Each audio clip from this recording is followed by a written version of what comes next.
প্রিয় দর্শক ও শ্রোতা, আমার পেজে আপনাদের জানাই আন্তরিক ভালোবাসা ও শুভেচ্ছা। আজও আমি হাজির হয়েছি আপনাদের জন্য এক প্রাণবন্ত হাটের ভিডিও নিয়ে।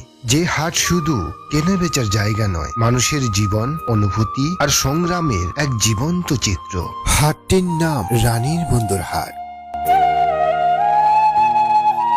এটি দিনাজপুর জেলার চিরিবন্দর উপজেলার ১ নং নসরতপুর ইউনিয়ন পরিষদের অন্তর্গত ঐতিহ্যবাহী রানীর বন্দর হাট।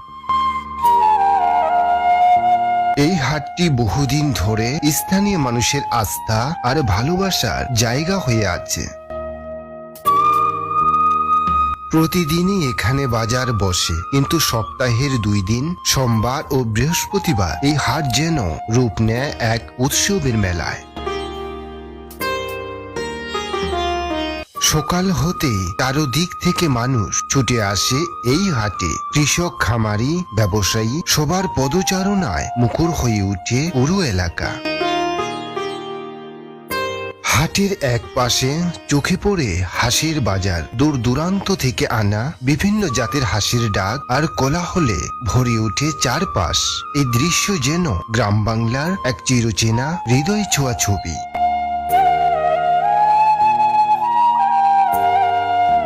এরপরে ধীরে ধীরে জমে উঠে হাটের প্রধান আকর্ষণ গরুর বাজার। সকাল 10টার পর থেকে শুরু হয় কেনাবেচার ব্যস্ততা। বিভিন্ন প্রান্ত থেকে নিয়ে আসেন নানা জাতের গরু। ক্রেতা বিক্রেতার দর কষাকষি, সব মিলিয়ে এক অন্যরকম প্রাণ চাঞ্চল্য তৈরি হয়।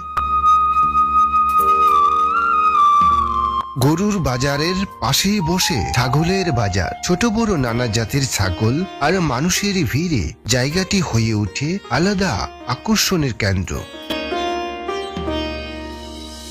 আরেকদিকে রয়েছে সবজি বাজার, যেখানে সকাল থেকে বসে রঙিন এক প্রাকৃতিক আয়োজন। তাজা শাকসবজি, তরিতরকারি, লেবু সবকিছুর সমাহারে হাটটি হয়ে ওঠে আরো প্রাণবন্ত, আরো জীবন্ত।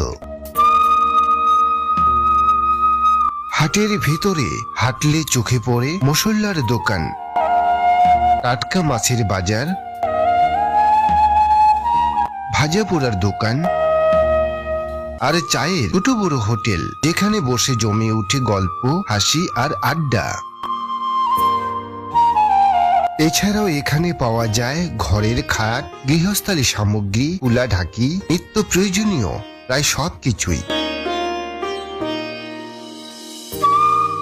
আর হাটের প্রবেশ মুখেই রয়েছে একটি সুন্দর মসজিদ, যা এই ব্যস্ততার মাঝেও এনে দেয় এক শান্তির ছোঁয়া।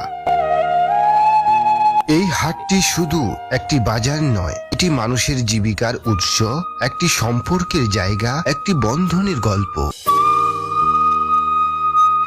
প্রিয় দর্শক, আপনার কেমন লাগলো রানীর বন্দর হাটের এই ভিডিও? আপনার মতামত কমেন্টে জানাতে পারেন।